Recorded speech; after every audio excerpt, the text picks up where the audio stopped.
Next verse is asking us to practice the way of the sublime people. The practices are the best policy.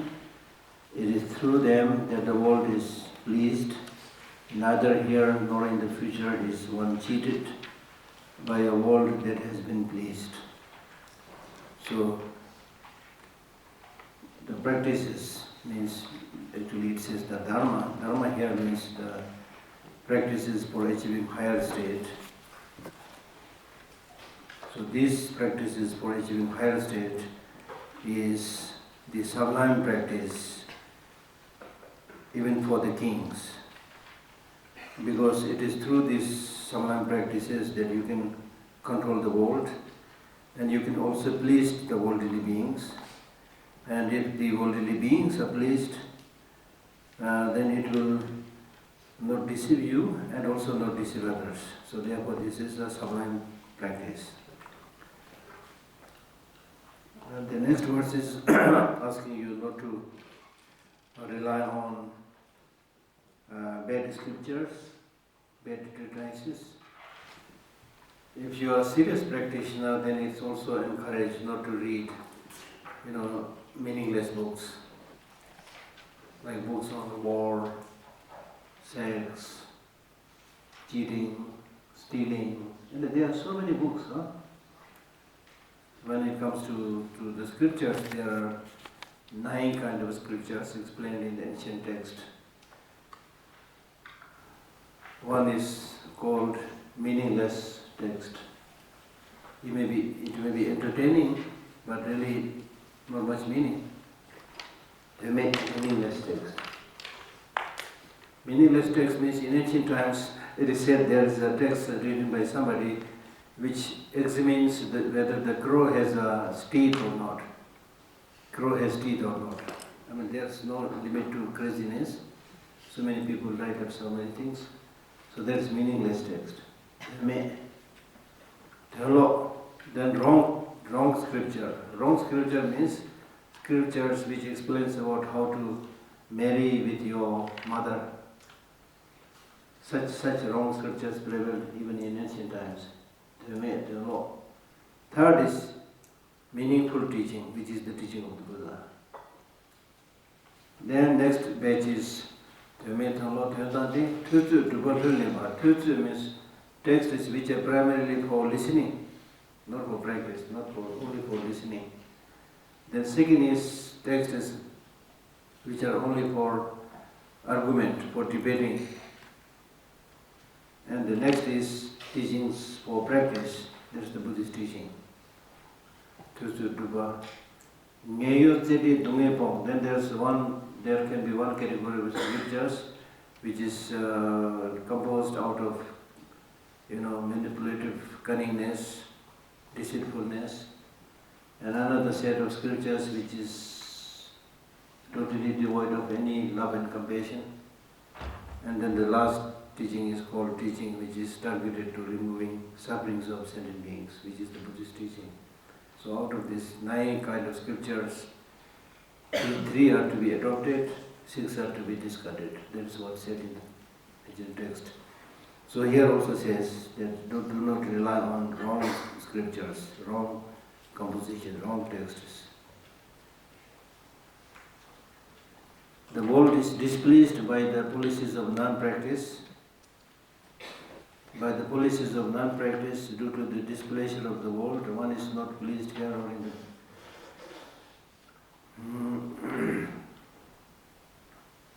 non-practice. I don't agree with many of these translations anyhow.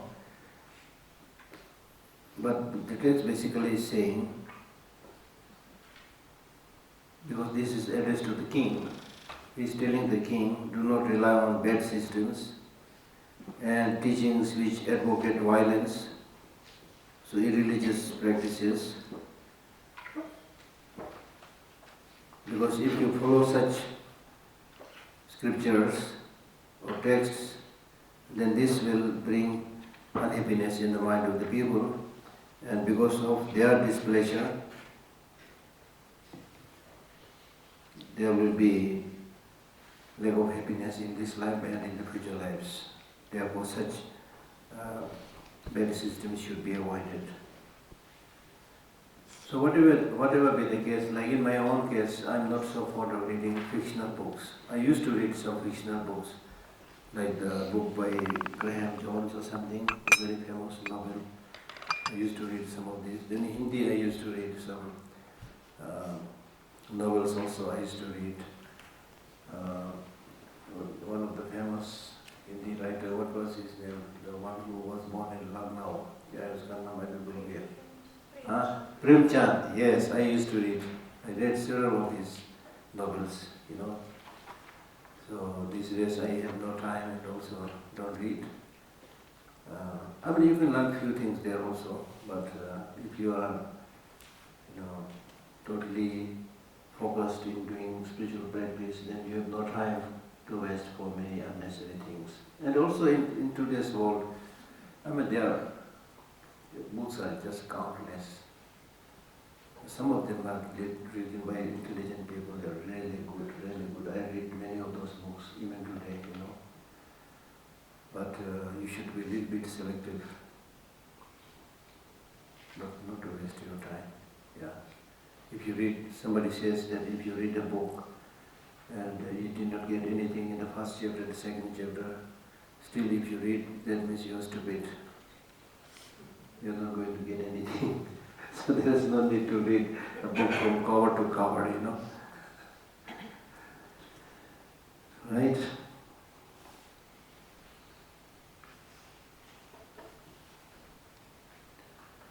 So, reading such scriptures is discouraged because if you look at this verse 130, how could those with senseless, divine minds on the path to bad transmigration, rest intent on deceiving others, have understood what is meaningful?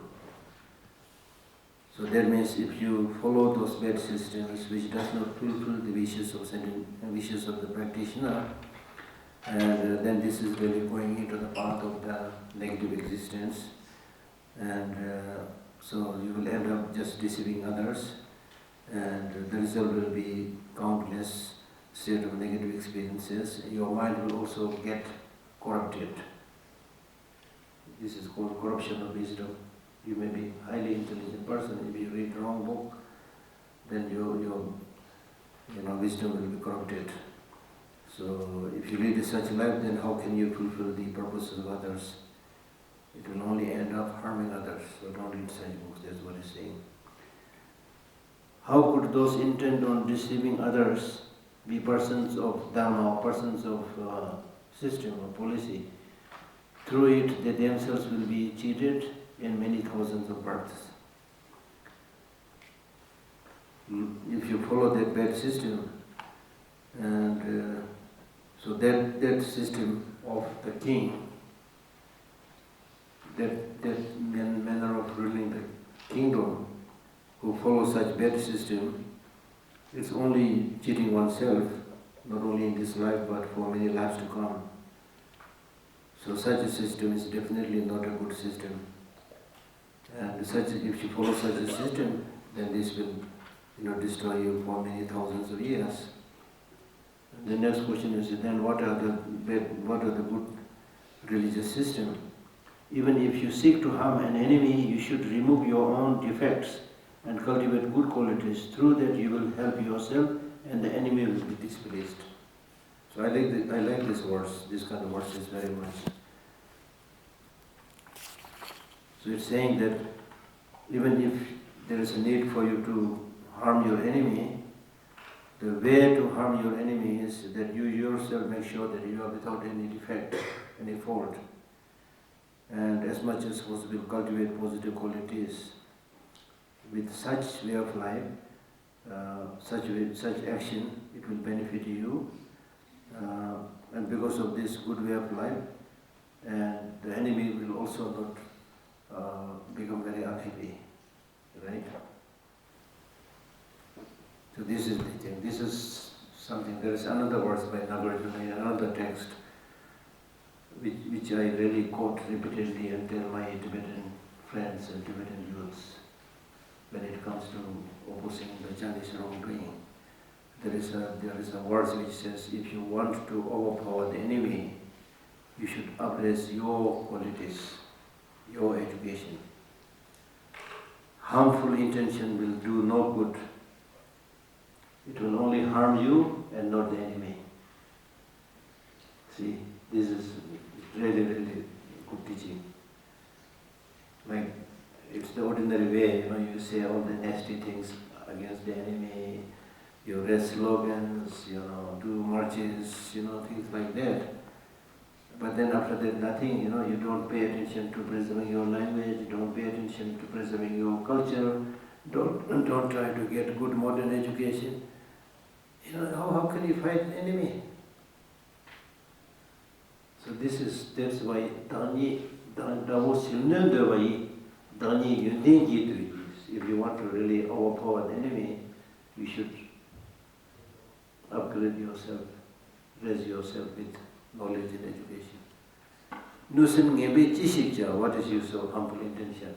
Because that harmful intention will harm you, not others. For example, here now you are all listening to me. I hope you have some sympathy to the Tibetan situation. So taking advantage of this, I say all the nasty things to the Chinese leaders and bang the table, and you also join me and get very angry. We are suffering here. We are harming ourselves. The Chinese leaders have no idea. They may be enjoying a nice cup of tea, watching a movie. That does not harm an enemy. And His Holiness Dalai Lama always says, although the situation in Tibet is very difficult, but then nowadays, of course, not many Tibetans are coming. His Holiness also not as active as before. But even when he was younger, and many Tibetans were coming from Tibet, they come and see His Holiness with lots of tears and, sharing all their sufferings, problems. Then His Holiness says, in all those difficult situations, I just pay my attention, do whatever I can do, I do it, then I forget. Whatever I can do, I do it, then I go to bed and have a very peaceful sleep. And this harms the enemy. They start thinking, how come this man, with so much problem, he looks very happy. His Holiness did not do anything to harm them, but they get harmed. And he says, I go to hospital, doctors check my blood, it's like baby's blood pressure, So because of that, they make stories, the Dalai Lama is dying from cancer, now he's in the hospital. When he's healthy, when he's really sick, they say, Dalai Lama is okay, he's not sick. So the real fighting is not in the battlefield. The real, defensive or offensive, act is much in advance you should prepare. In terms of your daily life, it's a daily thing, right?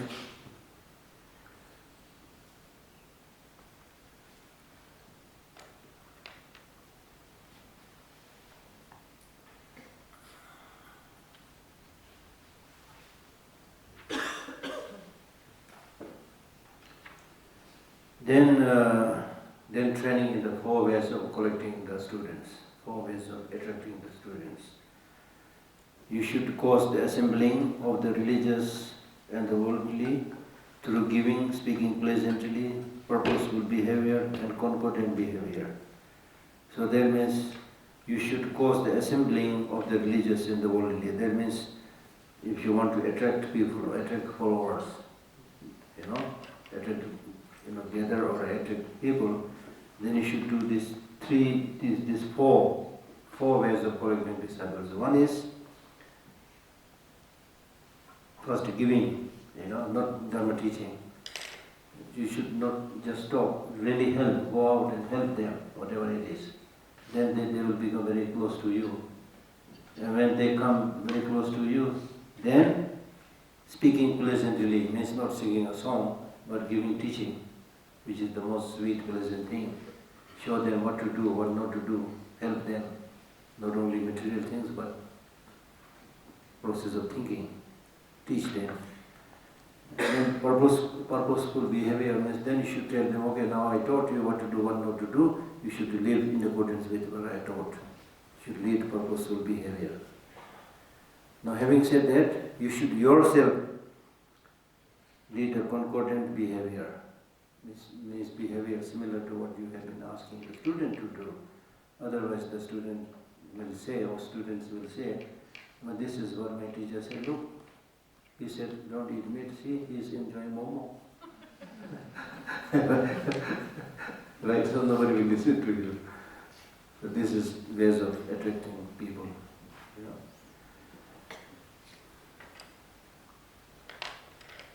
So the first one is giving means out of the 6 perfections, giving.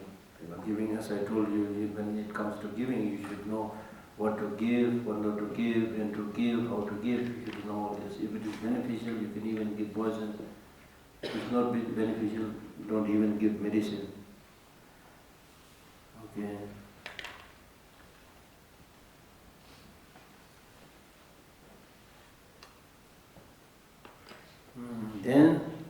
Then training in truthful speech, truthful speaking, and so on. First, he speaks about what is truthful speech, speaking truthfully. Just as by themselves the true words of kings generate firm trust, so their false words are the best means to create distrust. If you only speak truth, even if you have, now he's talking to the king. To the king he's saying that if you just speak only truth all the time, I mean that does not make you completely free from all other kind of faults. You may have other faults. So this is also a very interesting way of saying.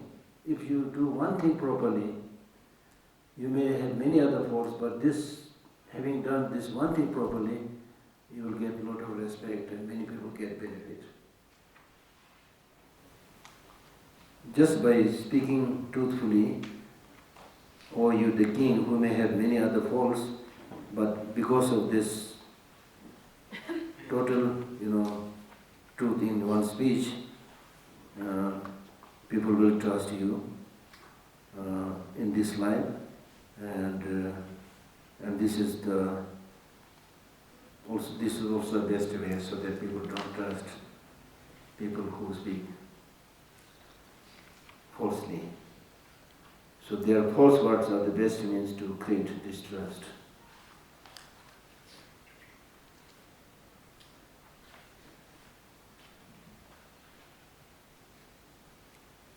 The English translation is for me.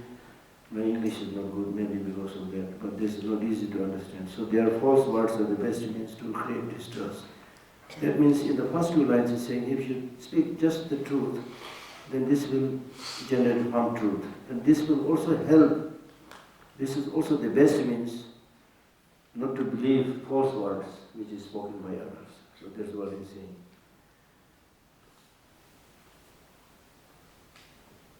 What is not deceitful is the truth. Then he's saying, what do you mean by truthful speech?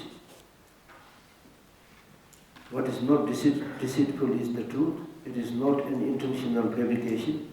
What is solely helpful to others is the truth. The opposite is falsehood, since it does not help. Very clear. Next is giving. Just as simple splendid charity conceals the faults of kings, so, how do you pronounce this? Avarice? Avarice. So avarice destroys all the wealth. This is similar to what we discussed earlier. Even if you do one practice, that is practice of giving properly, just as a single splendid charity conceals the faults of kings. The king may have many faults, but this will conceal it. So avarice destroys all their wealth. Instead, and he's saying, you are a king. You have the means to help others. So get rid of this avarice, miserliness, stinginess, right? Right at the time. And then gradually you may not be able to hold this post forever, Then you will not get an opportunity to give. So when you have something to give, when you have the opportunity to give it, right?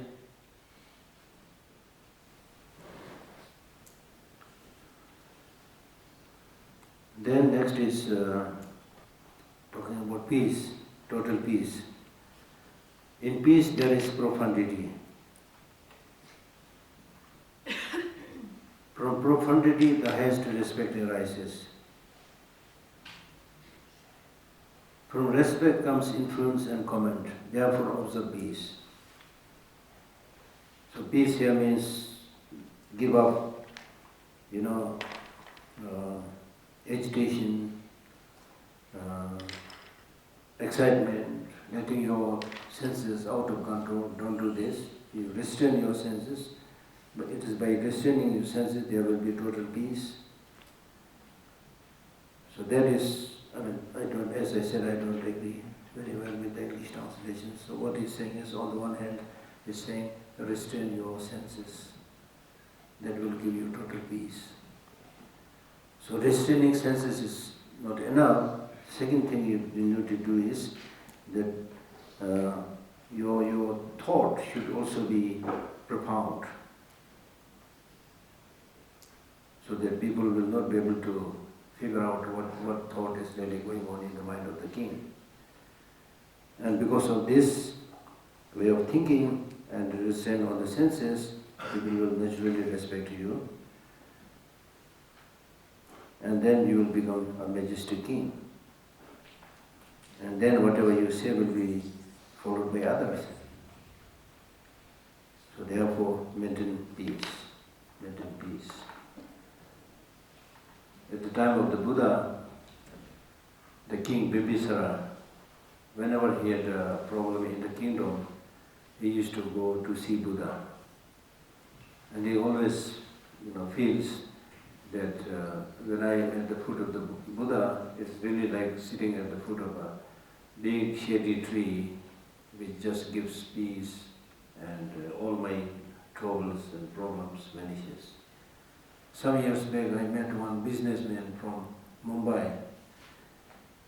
He also told me whenever he has problem with his business, he goes a little bit out and spends some time at the foot of a tree, big tree. He gets a lot of peace. So there's one reason many of these great teachers, they spend their life out in the nature at the foot, of a tree.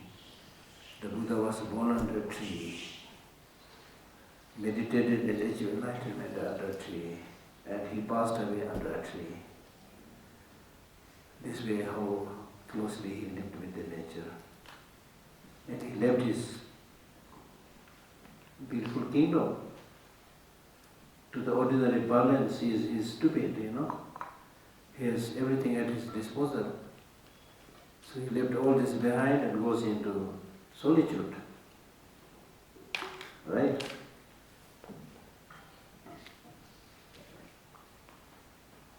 And these days some people even ask, I appreciate much of the Buddha's teachings, but we don't appreciate Buddha leaving his wife and son.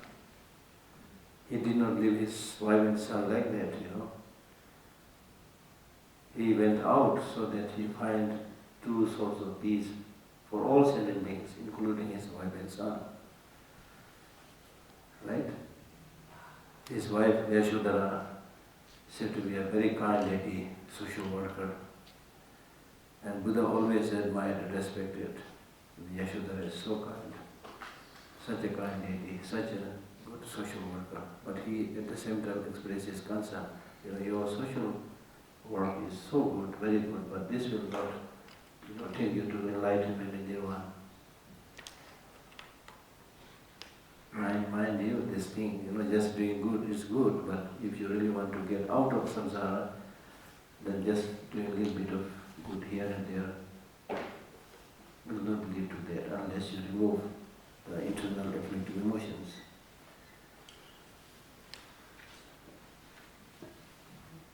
So, in short, if you have one good practice like giving, you will become very famous. The king is so liberal, He helped this man, he built this house, then all other your faults will be not observed by others. Likewise, if you are stingy, have avarice, with this one fault, people may not observe many of your other good qualities. That's what this line is saying.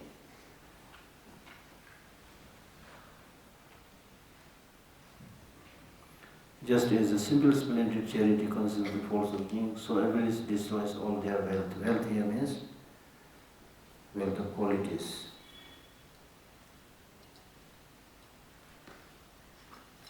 Then we read this next one also. In peace, there I read this one also. Then from the next one is, okay, from the,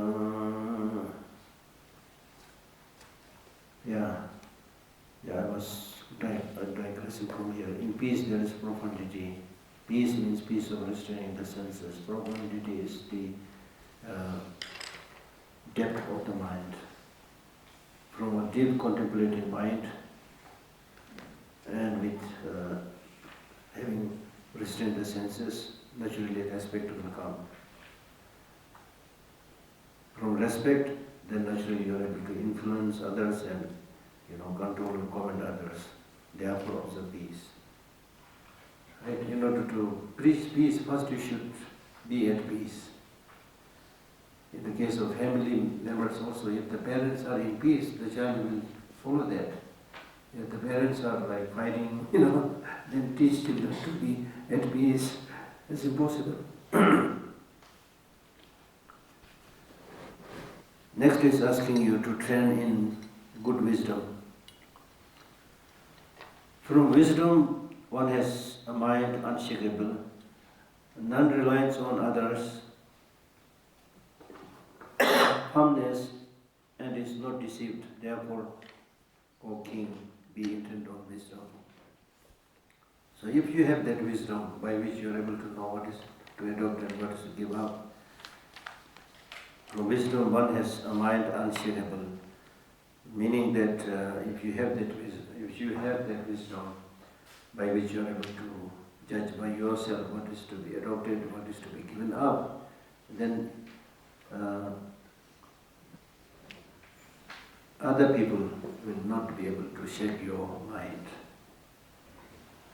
Right? That's important, because normally we don't have that wisdom, capacity to think. Therefore we normally follow others. If they say this is right, then you start thinking this is right. If they say this is wrong, you start thinking this is wrong. You don't have your own capacity to judge. So therefore he is saying that you need to have this wisdom. From wisdom one has a mind unshakable by others. And then non-reliance on others means you don't have to follow others without any reason,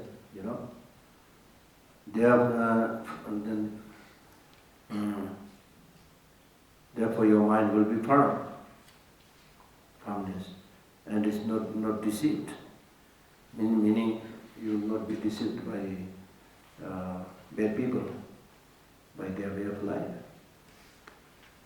O King, be intent on wisdom. The next is the summary teaching. A lot of humanity having the four goodness, truth, generosity, peace and wisdom is practiced by God's humans, as are the four good practices themselves.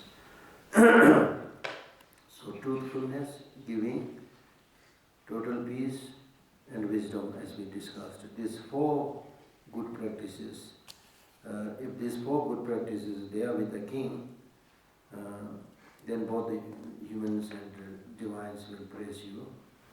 Therefore make sure that you possess these four qualities. That's what he's saying. And then next is encouraging us to associate with good friends. Good friends,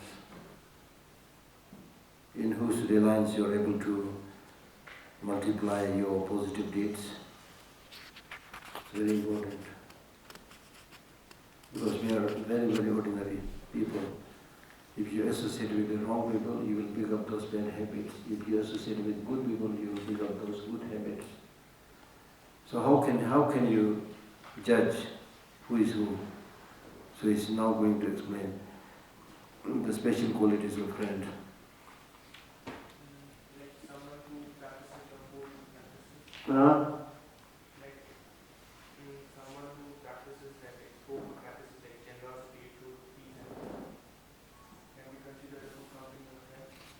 Now we're reading that in the next verse. The next verse says, the friend, good friend, which will help you develop your Dharma practices, possesses 4 features. Wisdom and practice, your wisdom and practice will always grow for one who gives his friend or company with those who speak advisedly. Is there an English word like advisedly? Advisedly. Advisedly? Yeah, advisedly. Who are pure and who have unstinted wisdom and unstinted compassion.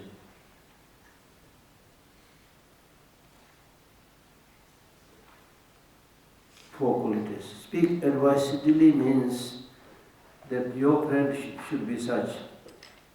I mean, in the case of the king and also in your case, your friend should be such that he should not just be sitting with you and flattering you, telling lies just to please you. He should be someone who really says the right thing to help the king or the friend, number one. Then second is, who are poor, who are pure. Who are pure means people who have less desire and have contentment, therefore their mind being pure. I mean, in association with the king, if you have a friend who is greedy, then you're having access to the king means you can adopt all kind of ways and means to get money. So therefore your friend should be somebody who has less desire and have contentment, thereby the mind is pure. And then who have unstinted wisdom. Unstinted wisdom is somebody who has that wisdom and skill in dealing with both the religious practices, also the worldly, dealings. And then unstinted compassion means he should not be somebody who easily gets excited and get angry, short-tempered, and he should be somebody who really wants to help others, and thus his mind is adorned with compassion. Right? So actually this word unstinted is applied to all the 4. So again, this translation is really not easy. You need to spend. Jeffrey Hawkins has actually done, I think, a second translation. I never compared these two. This is old translation, I think. He done a second translation with the Tibetan root text also. I have that text, I did not check it. So actually, according to this Tibetan text, this word unstinted should be applied to all the 4 qualities. And then he is saying that it is worthy to follow such a friend. Rare are helpful speakers, listeners are very rare, but rare still are those who act at once on words that, though unpleasant, are beneficial. I mean, this is not only with the king, but in our daily life also. You won't find many people who really, from the depth of the heart, tell you something to benefit you. And then, even more rare than this is that nobody listens these days. Right? If somebody really says something really beneficial, I mean, if I tell one of my young friends, don't drink Coca-Cola, they will not listen.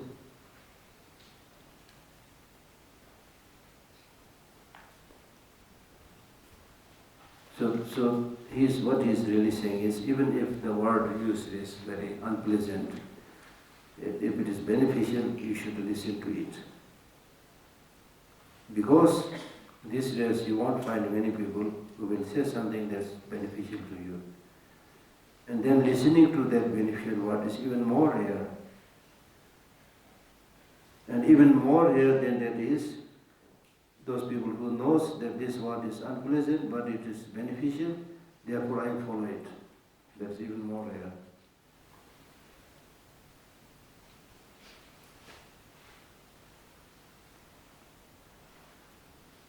Therefore, having realized that though unpleasant, it is helpful, act on it quickly, practice it. Just as to cure an illness, one drinks dreadful medicine from one who cares. So, meaning that if it is beneficial, even if it is a little bit bitter, unpleasant, you should listen to it. Just like when part of your body is injured, then you need to undergo some surgery, and that surgery is not pleasant, but to protect your body, you need to undergo that surgery.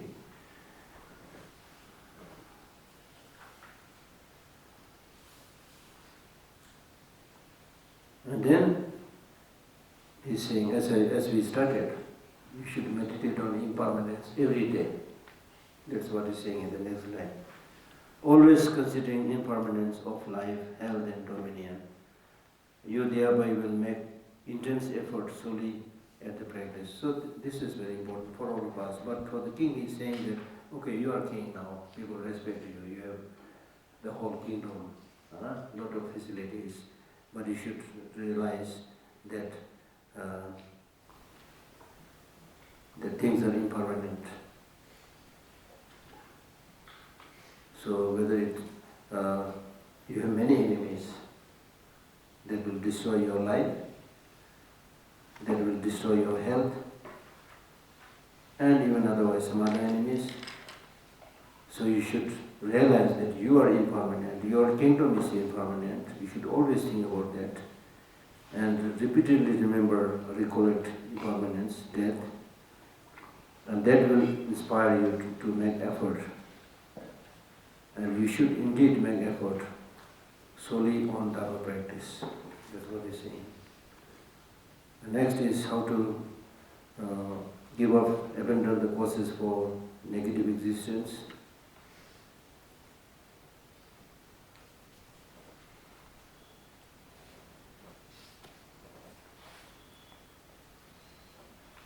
Seeing that death is certain and that having died you suffer from ill deeds, you should not commit ill deeds, though there might be temporary pleasure. So death is definite. Death is definite. Time of death is indefinite, unfortunately. We are in today's modern world, we are very good in making appointments, but death will not secure appointment. Which day you want to go?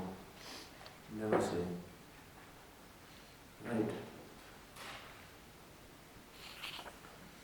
So without doubt you will die, and after death, if you have committed negative deeds,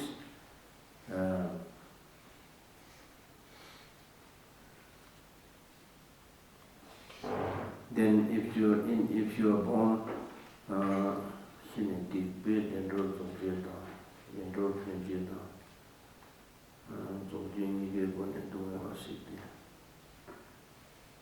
so when you after the death, because of your negative deeds, you will be born into a negative state of existence. Even if you have certain facilities to enjoy like a pet dog. Like a pet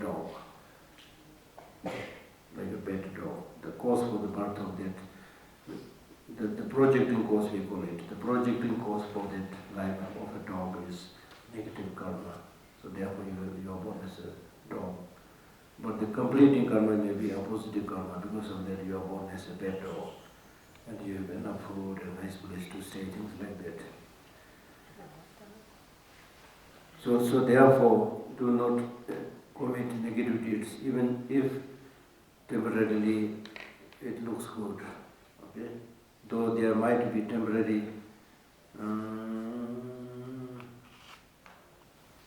there might be, it does not say there might be, but the text actually says, even though it looks pleasant.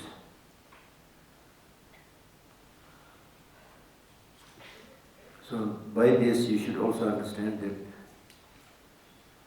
when you do spiritual practice, temporarily there may be some uneasiness, unpleasantness, but this will benefit you in the long run, therefore do spiritual practice.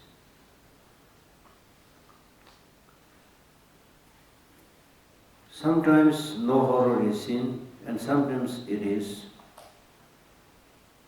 If there is comfort in one, why do you have no fear for the others? Meaning that by doing certain activities, you will develop fear in this life. No, by doing certain activities, you may not see fear in this life, and you might see possible fear in the future lives. And because of fear to the one, if you trust that one, then why don't you fear the others? Meaning that even if you fear, that might be possible in the future life, and you develop some kind of trust,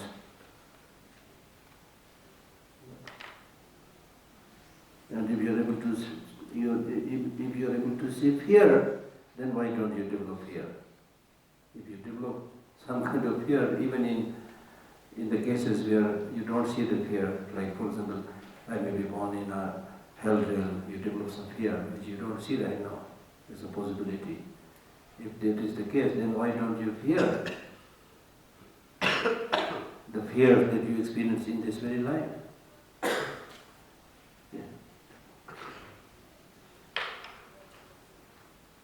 Then a more elaborate explanation. Next is do not engage in intoxicant drinks.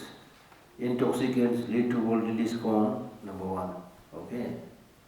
If you engage in a lot of drinking, people will look down upon you. Intoxicants lead to worldly scorn. Your affairs are ruined. No need to explain this. Your affairs are ruined. You are not able to go to work in time. Wealth is wasted. No need to explain. The unsuitable is done from delusion. No need to explain. Right? Therefore, always give up intoxicants. Then next is gambling. Gambling causes avarice, unpleasantness, hatred, deception, cheating, wildness, lying, senseless talk, and harsh speech. Therefore, always avoid gambling. Right? When you engage in gambling, there are 9 faults. He's counting 9 faults. One is you do gambling because of attachment to other people's wealth, number one. And avarice, so that is avarice. Then unpleasantness. Unpleasantness means when you are gambling, you are not sure whether you will win or not win. So there is unpleasantness. And the hatred will be there, deceitfulness will be there, right? The deception, cheating, then telling lie. Okay. Next, removing attachment to women. Now, both in this text and also Shantidevas Bodhicharya, little bit in Nagarjuna's letter to the friend also, there are several verses highlighting the faults of women. So don't get scared. Okay? Okay. Because these teachings are primarily given to monks in those days. Number one. And then number 2, you will find our line which says, the same faults are there in you also. Okay, now listen. And I'll highlight all your faults. There is a teacher, in Tibet there was a teacher. When this teacher was requested to give a teaching, the teacher used to say, what, you want a teaching from me? I have nothing to teach except highlighting your faults. So if you are prepared to listen, then sit. I mean, this is amazing, right? Nobody really wants to listen to their faults, especially in a big crowd, Everybody just will hide their fault. Right? But this is not speaking about one particular individual, so it should be okay. All right. So the first is in order to reduce that attachment to women, first is that you should not think that the women body is clean. Okay? Lust for a woman mostly comes from thinking that her body is clean. But there is nothing clean in a woman's body, in fact. Similar to men. Okay, similar to men. Do I have to explain this? No need to explain this. Why not clean? The mouth is vessel of false saliva and scum between the teeth. The nose a vessel of snot, slime and mucus. The eyes are vessels of tears and other excretions. Same, men also similar. Right?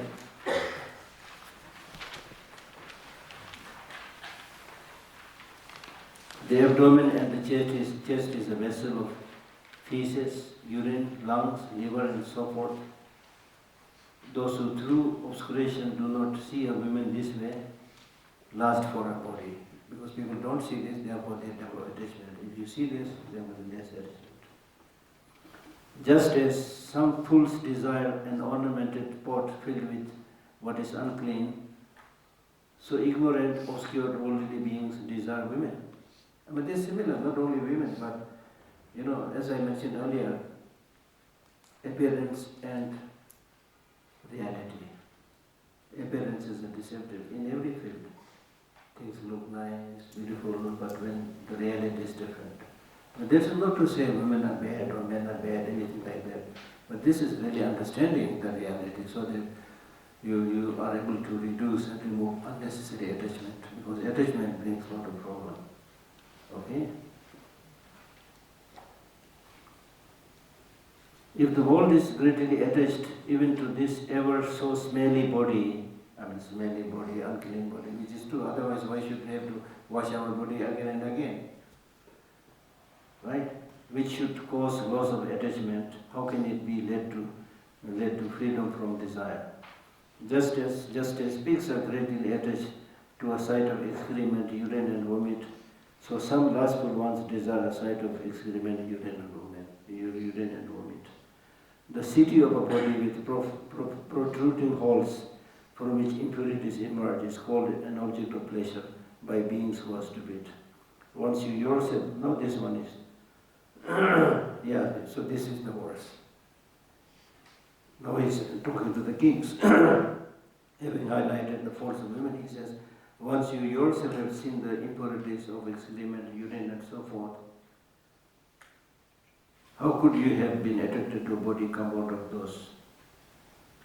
Why should you lust desirously for this while recognizing it as an unclean from produced by a seed whose essence is impure, a mixture of blood and semen?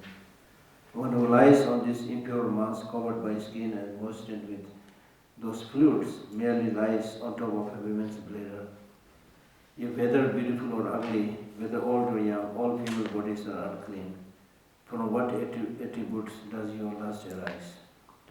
Just as it is not fit to desire filth, although it has a good color, its very flesh and has a nice shape, so is it with a woman's body. How could the nature of this putrid corpse, a rotten mass covered outside by skin, not be seen when it looks so very horrible?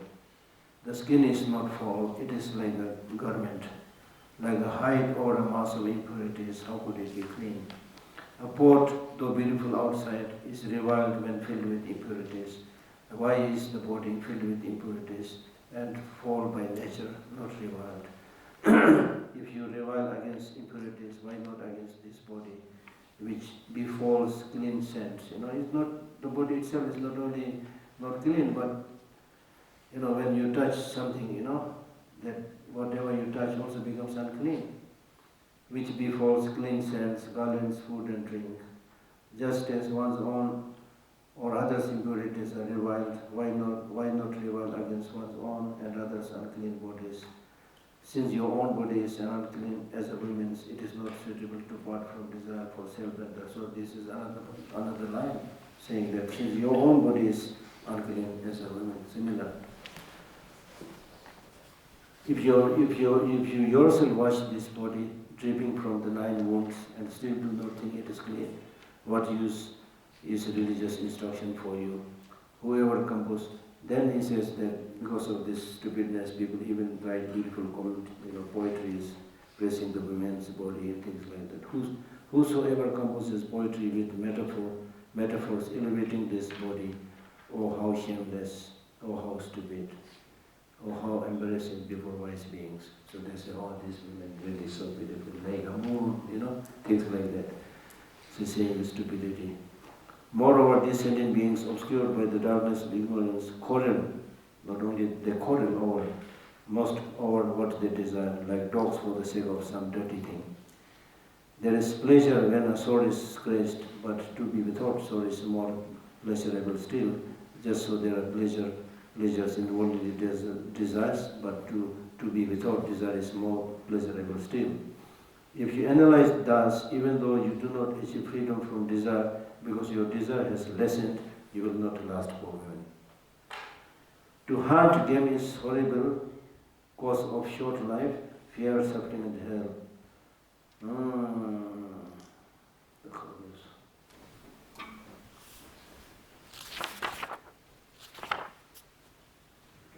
I'd like to ask a question. Yes, please. It seems to me that these descriptions of the body, Yeah. except for ex-feces, which clearly carries disease, Yeah.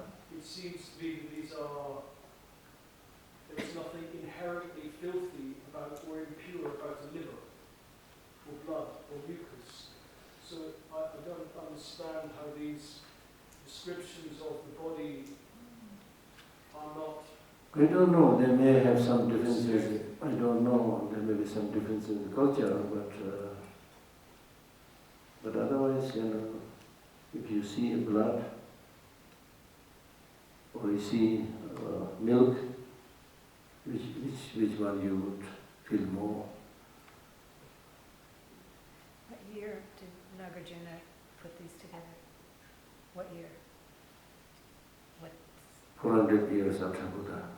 So more than 2,000 years. Yeah. Now are you saying that now we are much cleaner, are you saying? So they didn't understand about biology so much, which might I don't know. For me still this is relevant. It's what? For me still these descriptions are true, for me, even today.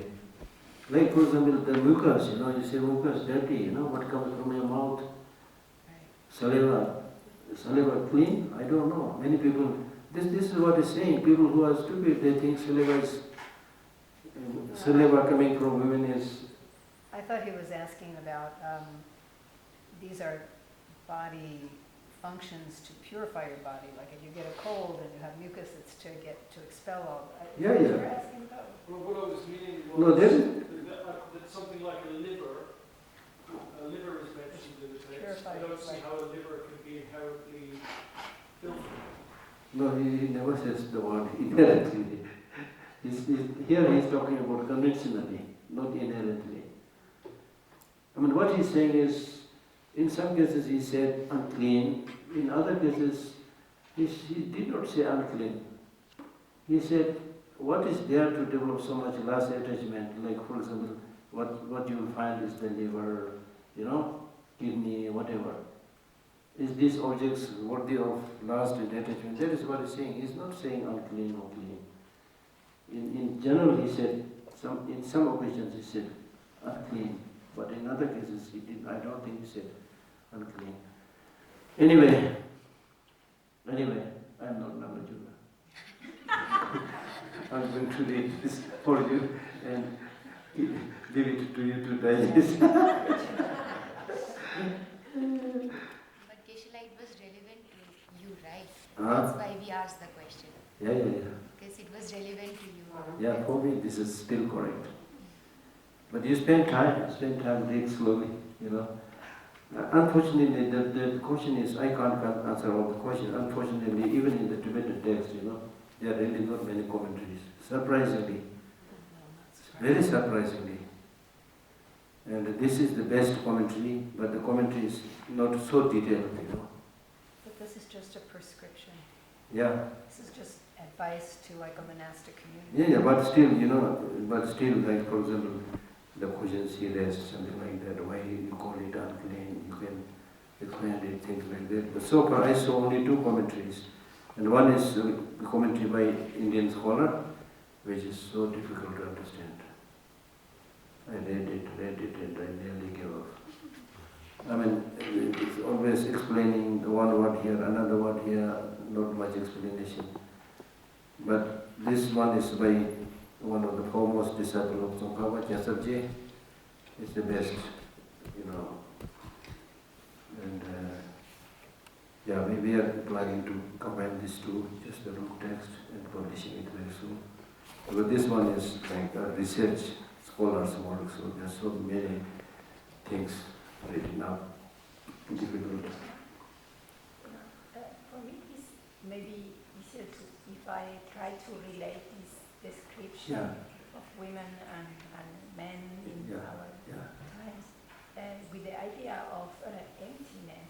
Yeah. I mean, maybe here is a kind of disintegrating all parts and showing the person, the beauty of a person is just a delusion. Because if we put everything in parts, each part in as such is not beautiful or not clean or attractive. What I'm saying is, number one, seeing something beautiful is also mental projection.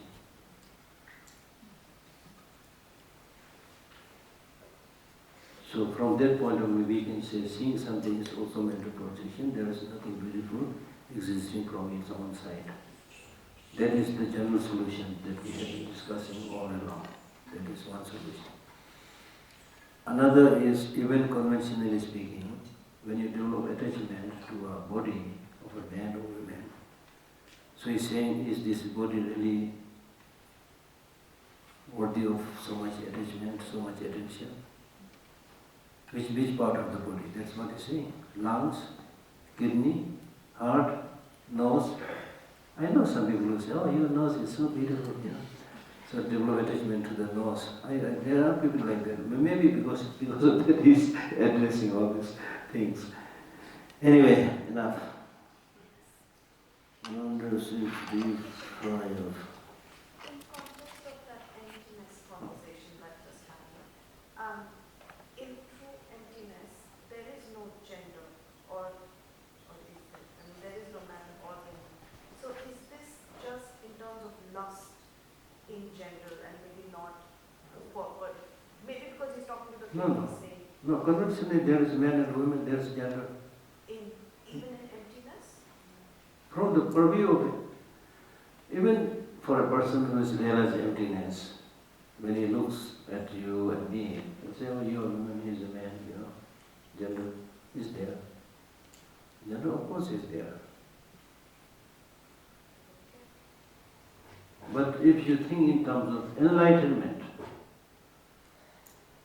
possibilities of enlightenment, then this gender issue is irrelevant. Because both the men and women have same capacity to become enlightened. That you can say. But otherwise, as I said, all these names, designations are simply to ensure that things don't get mixed up. Oh, this is cup, this is not women. So like that, this is man, this is woman. There's nothing wrong with that. Yeah.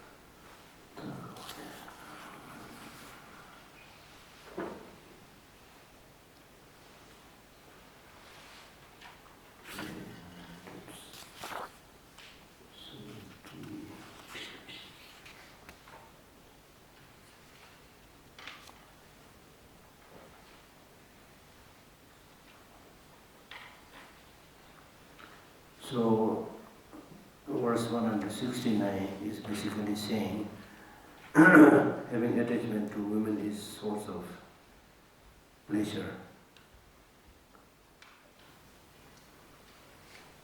The pleasure that you get in association with the women is the pleasure, similar to the pleasure that you get when a sword is scratched.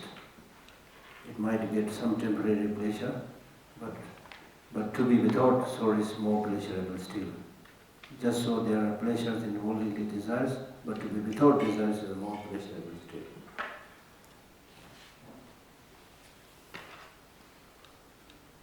And then next verse 170 is saying that the fruit of meditation on such impurities. If you analyze thus, even though you do not achieve freedom from desire immediately, but because your desire will be lessened, you will not lust for women. Women is an example. It's one example going on right now. But even otherwise, by contemplating in this, impermanence, impurity, things like that, then your attachment to those things will decrease, right? And there will be more reliable happiness. Okay, next is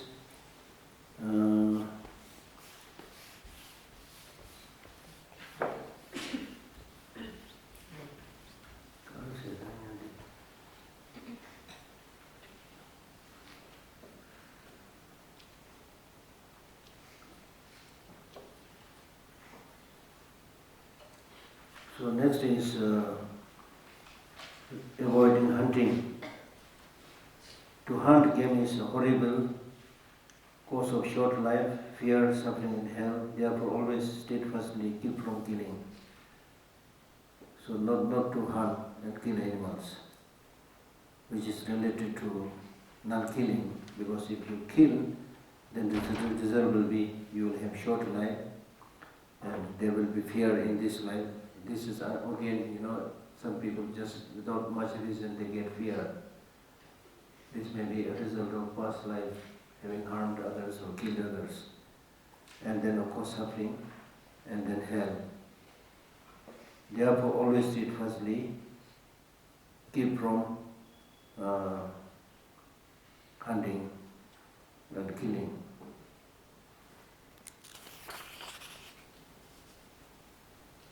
And the next is asking you not to frighten other people. Those who frighten embodied beings when they encounter them are malevolent, like a snake spitting poison. Its body completely stained with impurity. So you should not act like a poison, emitting poison, saying negative things, harming others. Next is developing joy.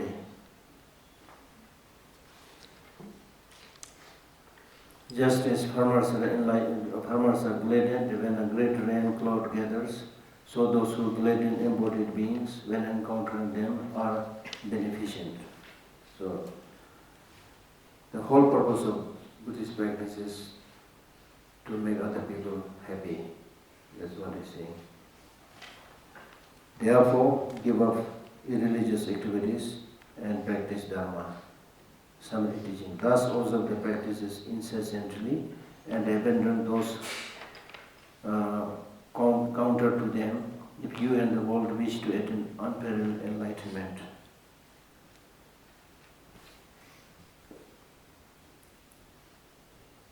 Now these two verses are very famous actually.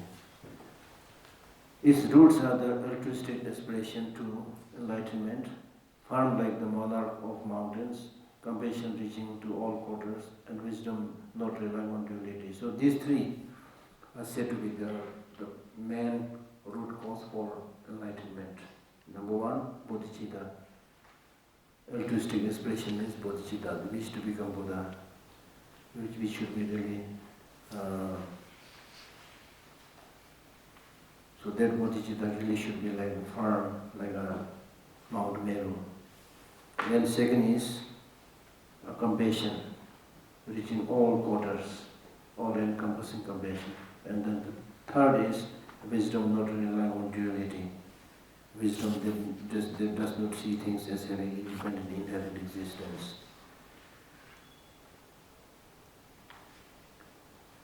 And then the next verses also I will just go through, because he's saying that if you lead such a life of Dharma practice, then you will become a Buddha. When you become a Buddha, you will have all these 32 major signs and 80 minor signs.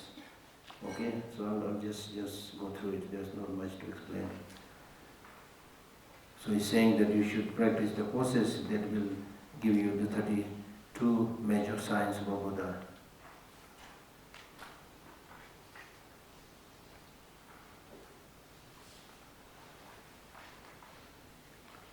O great king, listen to how your body will be adorned with the 32 signs of a great king. And how these 32 signs are achieved?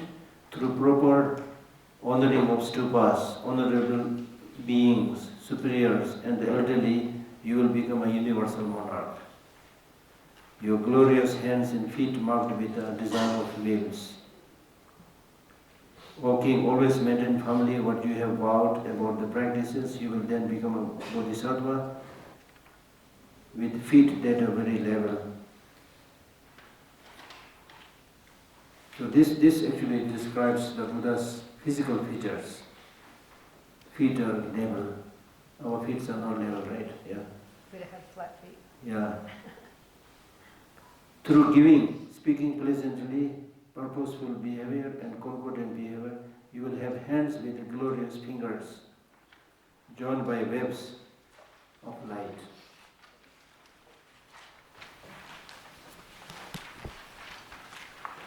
Through abundant giving of the best food and drink, your glorious hands and feet will be soft. Your hands, feet, shoulder blades, and the nape of your neck will broaden, so your body will be large and those 7 areas broad. Through never doing harm and freeing the condemned, your body will be beautiful, straight and large, very tall, with the long fingers and broad backs of the heels. Through spreading the vowed practices, you will have glory, a good color. Your ankles will not be prominent. Your body hairs will stand upwards. See? Do you want to have your body hair stand upward? It's the ugliest description. Probably you don't have to go to a hair salon, so many things, So you don't have to do any of the makeup. Okay. Geshe-la, Yes. but isn't it again luring us to these beautiful things, and it's kind of making us attached to this, that if I do this, then I might get beautiful and this internally. So this is also a desire and attachment over here. Is that so? If you really want flat food and your hair sticking up, I guess. That's what I'm saying. Buddha is not stupid. And he knows everybody really wants to be good. And he's saying, if you want to be good, do this, it will be there.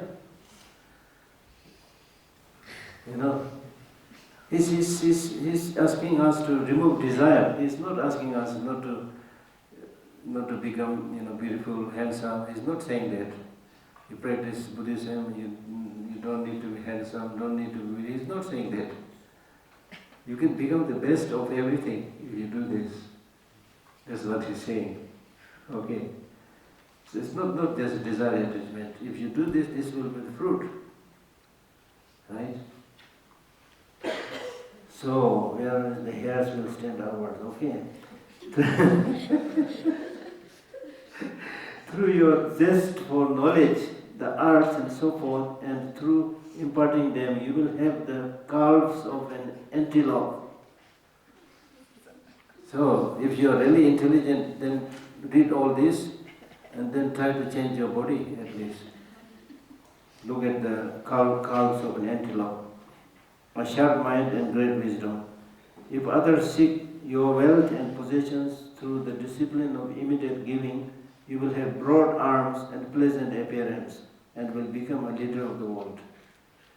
Through reconciling well, friends who have become divided, you will become the best of those whose glorious secret organ retracts inside. Okay? Through giving good houses and nice comfortable carpets, I think you should all start giving those things to me. Right? Your color will be very soft, like refined stainless gold. Okay? But I can't promise it will be there in 2 weeks. Through giving the highest powers and following a teacher properly, you will be adorned by each and every hair, and by a spiraling hair, so you don't have to use this machine, spiraling hair between the eyebrows. Look at this. Through speech that is pleasant and pleasing, and by acting upon the good speech of others, you will have curving shoulders and a lion-like upper body. You don't have to go to a gym now. Through nursing and curing the sick, the area between your shoulders will be broad. You will live in a natural state, and all tests will be the best. It is said that for Buddha there is nothing which is called tasteless. Even the so-called, something which is of bad taste to them, good taste. There's nothing which is bad taste.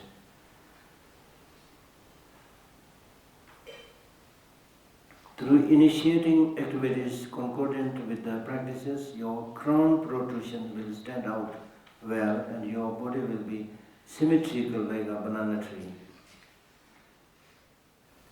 Some banana trees are crooked, I don't know. I'm joking. Through speaking true and soft words over a long time, O Lord of humanity, your tongue will be long and your voice that of Brahma.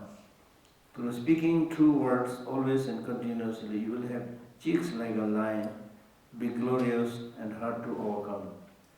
Through showing great respect, serving others and doing what is fitting, your teeth will be very white, shining and even. So you don't have to buy those expensive toothpaste. Through using true and non-divisive speech over a long time, you will have 40 glorious teeth that are set evenly and are wondrous. How many teeth are there? 32, but he is going to get 40. Plus point. Bonus, you see? Like how in Buddhism discussion and debate is encouraged, is it also possible to disagree with a master even if they're very great and they have passed away? Absolutely. Absolutely. That's why the Buddha said, it's the only Buddha in the whole universe, probably, who had the courage to say,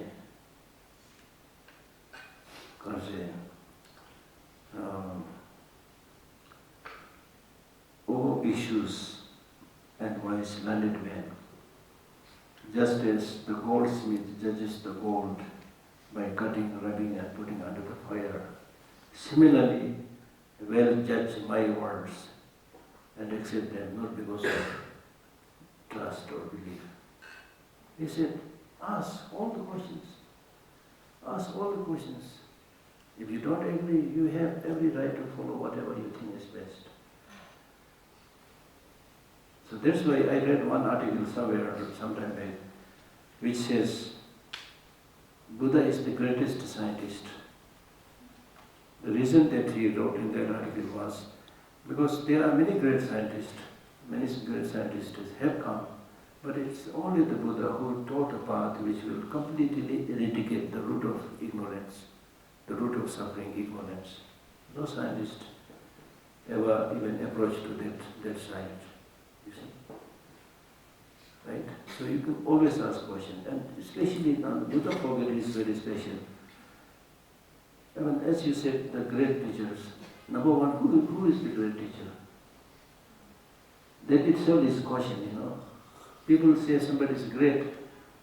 Nobody has any idea how this person is great, because people follow by the number, somebody having a big monastery and big seat and many followers, then everybody like, nice connection. But he may be a devil. Forgive me to say that. I'm not saying everybody, there are people like that. I mean, how many in India, how many sadhus, so-called very famous sadhus are caught and now behind bars? Similarly, many Tibetan teachers in the West also, they had sex scandal, this scandal, that scandal. So don't judge by the appearances. Appearance is deceptive. I mean, you do not have to hate anybody who has a big name. But judge. That's why when you listen to the Buddha's teaching, you should go and listen like somebody goes to listen to a lecture. Just by listening to some Buddhist teacher, you don't have to accept that person as your teacher. Don't ever do that. Because in the beginning, because of your aksar, what I don't know what I should use. Because you are new to this, you are very excited, and therefore you want to embrace Buddhism and be near a teacher. So, I received this teaching from him, he's my teacher. No, don't do this. Later on you will repent. Take time, spend more time, judge his character, judge his capacity to teach many things. In Tibetan text they say, judge 12 years, which may be too long, but at least some time, listen, ask other people also. Okay? Then if you feel that person is the right person, then accept that person as your teacher. Even after you have accepted somebody as a teacher, if later on you don't agree with many of these things, you have every right to say goodbye. This is important because many people say, if you had accepted somebody as your teacher, especially in Tantra, then if you don't follow him, you will go to Vajra hell. Who is that person who is going to send you to Vajra hell? This has a meaning in a special context. It's not like that, You're not a pawn in the hand of some lamas, Right? Very important to examine very carefully. Find the right teacher. And most important thing is where when you go is up to you, not with a particular teacher. So therefore, when people ask me to find a teacher, I myself got some people saying, can you be my teacher? I said, if you want me to be your teacher, bring a rope. Rasi level, rasi. Bring a rope and we tie our neck together. रस्सी लो, हम दोनों साथ में गला साथ में बांध देते हैं, फिर दोनों जाएंगे नाग में, ठीक है ना? I said this because I read one verse from Tsongkhapa where he says, "Kordan numar tsuwe cholam tin zeyang, tiji kyundu towe mugyo tan rowe, rangshin yige gize chashin tan dowe, zonsung rei kore nangsu di kyowa." So which means this process of acting, one is a teacher, one is a student, acting as a teacher and student, looks beautiful. This behavior of acting, one is a teacher, one is a student, looks beautiful.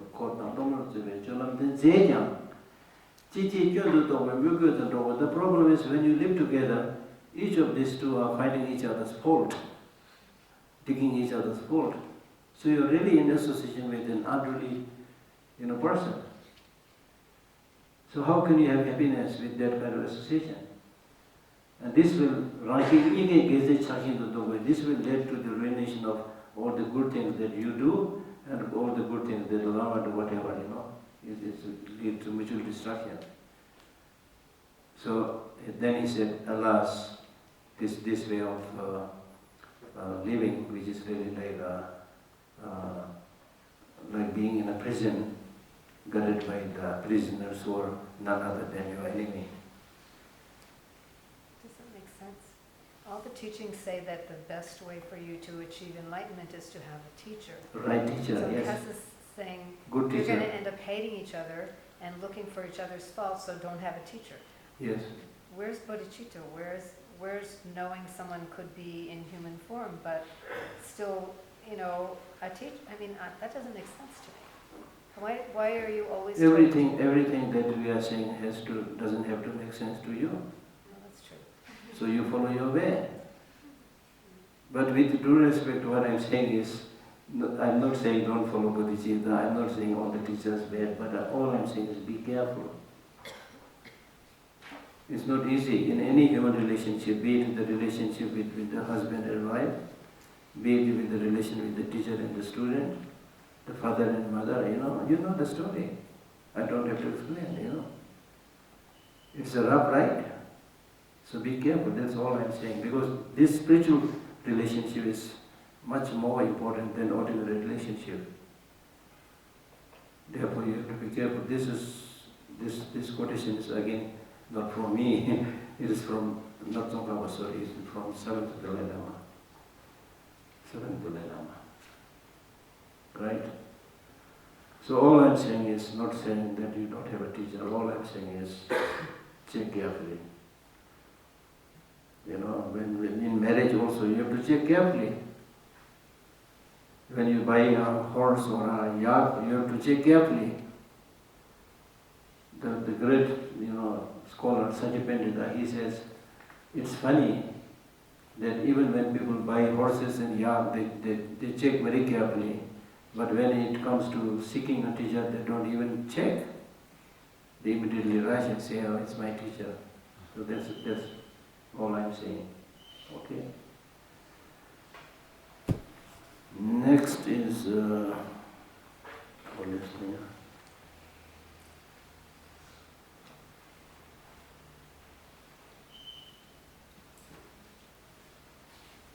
okay, 40 glorious teeth.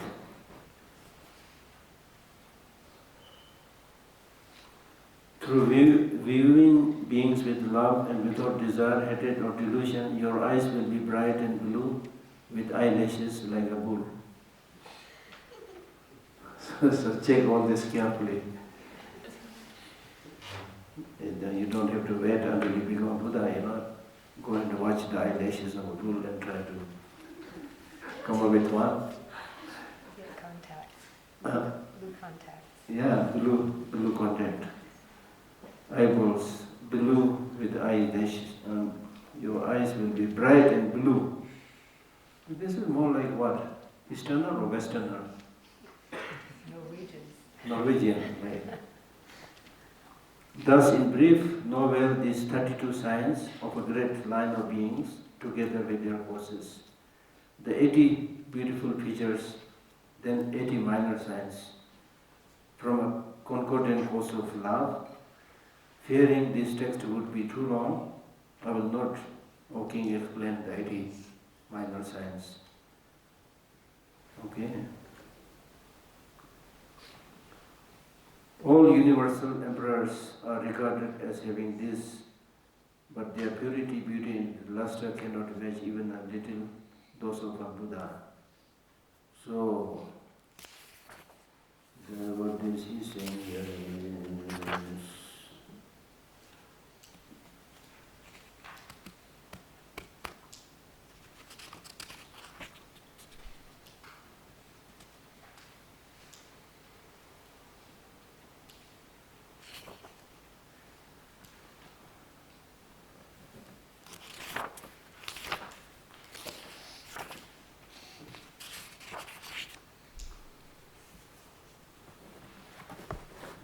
so this verse,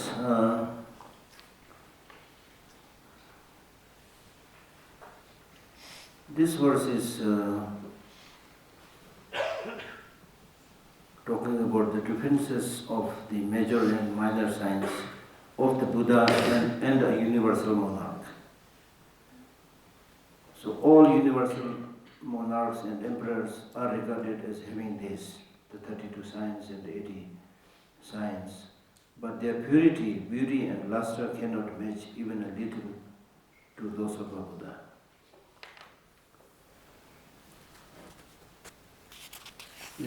Differences in terms of cause.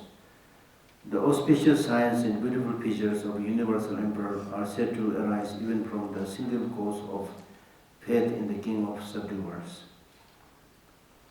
But such virtue accumulated one-pointedly for 100 times 10 million eons cannot produce even one of the hair force of a Buddha.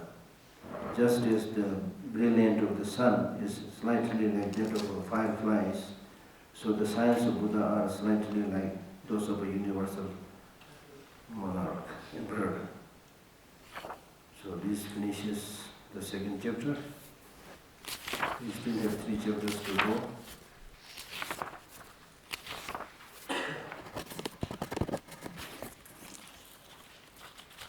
Okay, some questions.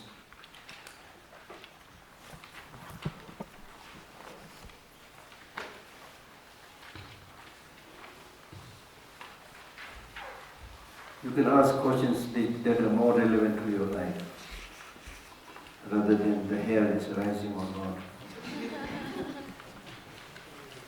Hi, Geshe. Yes. I'm wondering if you can tell us. You want to change your eyelash or something? No, I'm wondering if you can tell us a little bit about you and your path to the Dharma. Yeah, what? About you and your path. About me, oh my goodness.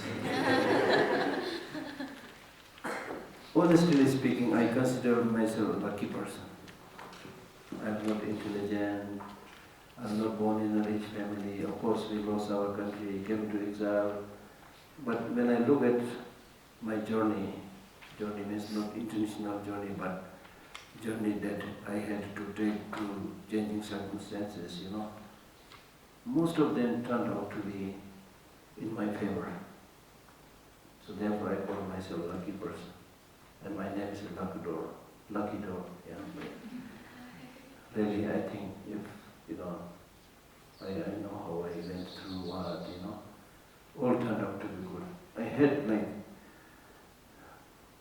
since from childhood I had different options, options that I may have ended up going here, I may have ended up going here. Few times, 2 paths opening up. Then because of my teacher and many teachers, different teachers, then deal with my own inclination, I mostly came in the right way.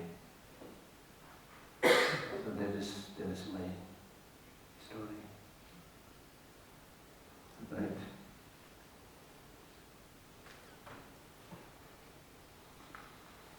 For example, just to say, for example, when we came into exile, little boy, then I think around 13 students from our close families were to send to school. So my uncle took us. Then we came through Sopema, Dharamsala. So there is a small monastery there.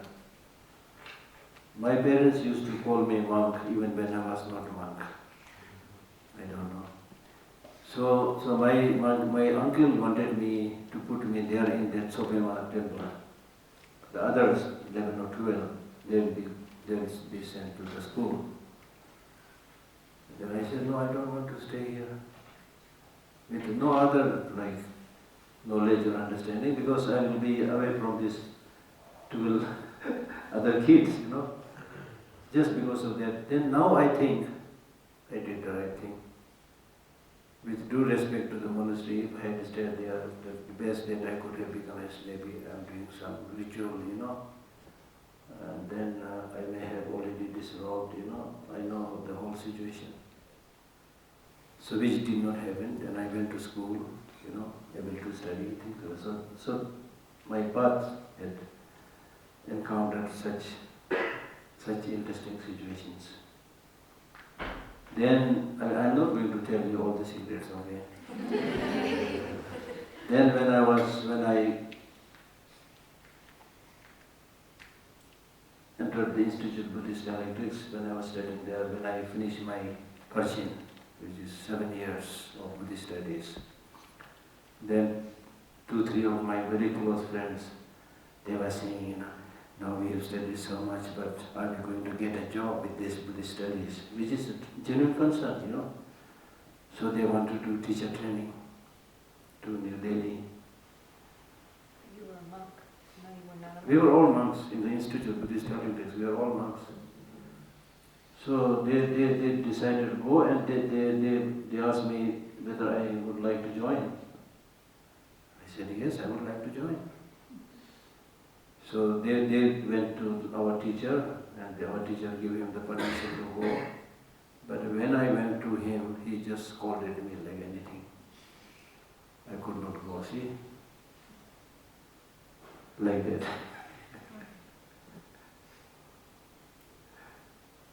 My teacher scolded me like anything. This was not the worst scolding. I got one more bigger scolding when I had some other plan when I was much younger. So in this case he said, you are going down to Delhi to do the so-called B.Ed. B.Ed, he doesn't know much, but improve your English or whatever and get that certificate. You know your own status, you already finished first year and you are one of the best students in the class. If you leave the class, what kind of disturbance it will create to the rest of the classmates? Do you have any idea? You're only thinking about yourself. When you go there and study, the best you can do is you get some degree and your English may be improved. But people who speak English is like fishes, so many. Fishes, he said, he used the word. So many people speak English. What is so special there about this? Now you already finished 7 years of study, your Dharma knowledge is good. Now on top of that, if you finish the Madhyamika, 3 more years, if you can't proceed further, it's okay. Just Parchin and Uma, do this, finish. You can be a teacher. You can help many people. Something like that, Then I said, yes, sir. Like that, yeah, there are stories like that, yeah. Okay, any other? Well, when you were little and you decided you didn't want to go and be a monk at that monastery, you wanted to go to school, when did you decide to become a monk then? No, she's very good. She's a spy, I think. This is an interesting question. When I decided to become a monk, I was in the school, And as I already told you, in Tibet, people really prefer anybody becoming a monk or nun, So my parents used to call me monk even when I was not monk. That was there. So when I was in the school, maybe 2nd or 3rd grade or something like that, I heard the news that my mother passed away. Yeah, my mother passed away. Then it occurred to me, okay, my mother used to call me a monk, now she passed away, I should become a monk. I don't know, 9, 10 years, I don't know exactly. So that came in my mind. Plus, my teacher, who now lives in South India, he is 96 years old now. I recently went to see him. So he also encouraged me to become a monk, So this is how I become a monk. Yeah. Any other questions, please? About the eyelashes and hair and all those things. Yeah. So in Buddhism, we don't believe in a God as a creator, but there is many deities and gods which we don't speak about, and for me they seem like stable. Like, what is impermanent about them, and can you speak? Oh, the gods, the so-called gods, normally in order to differentiate between the gods explained in Buddhism and the other gods, I always say that the Buddhist god is small g, not capital G. So here, gods means another form of sentient being in the samsara, in psychology, there is no beyond it. As I briefly mentioned earlier, those beings in that Golgi realm, it is said that they are all like amazing, beautiful, handsome, no smell from the armpit, whatever, many good things, really. So everything looks perfect. But it is said that 7 days before their death or something like that. Yeah, 7 days before their death, they gave the omen that they are going to die. The omen is that it is said they all have flower garlands, then the flower garlands normally remain fresh, but when they are about to die, the flower garlands start fading, and then armpits start smelling, things like that. Then they see where they are going to die, they have like untolerable sufferings. So they are not very special in that sense. And what about gods as protectors and who people call to that they? No, they are like spiritually a little bit advanced. You can consult them, They are spiritually more advanced beings who have better insight, which you don't have. So you can, like the oracles, you invoke them, and they may be able to tell you many things which you don't know. Okay. They are not living anymore. They are like ancestors or some like beings who are not in our realm, and they are not. We can understand it. We have to approach it through some. You can't understand it unless you travel there. You can't understand it. If I don't travel to Africa, I don't understand how Africa looks like. Right? So are they also impermanent? Yes. They are impermanent, yes. Impermanence means not just death, but it's changing all the time. So the important thing for you to understand is, it is not only human beings, there are many other spirits or sentient beings. Animals we can see. Hungry ghosts we may not see, but hungry ghosts are there. Then we have the celestial beings. Then hell beings. Right? So there are so many different beings which it's not necessary that we are able to see all of them. But our not being able to see them doesn't mean they are not there. Okay. Yes.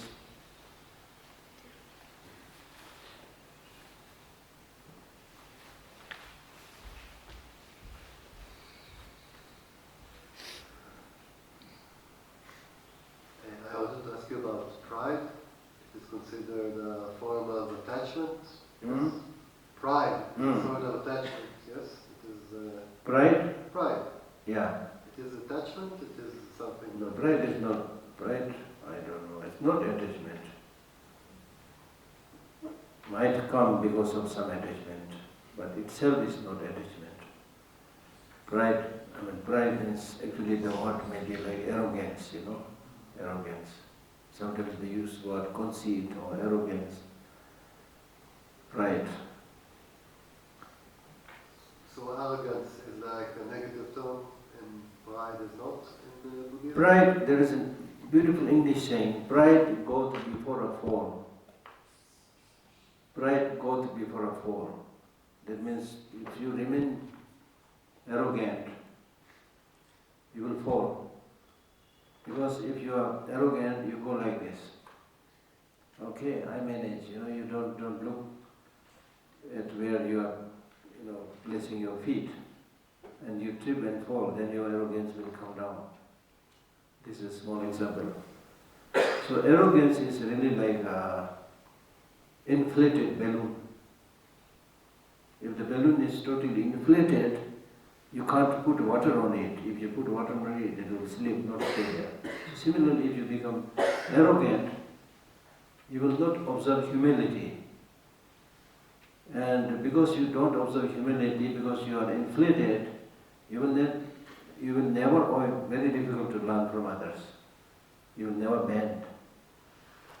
Right?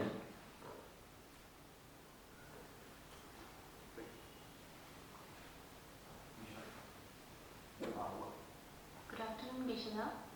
So in today's lecture, you mainly talked about like how our body looks like. It seems like clean, but it is not. Seems like what? How our body seems like. It looks like from the outside it looks clean, but inside it's not. Yeah. So in our life, will we ever get that cleanliness, or like till death we will be like this, like we are not clean at all? Or it's like getting enlightenment can make us clean or something? Yeah. Getting enlightenment. Definitely. But Definitely. in our like in conventional reality, if we not get enlightenment, then we are not clean. Is it?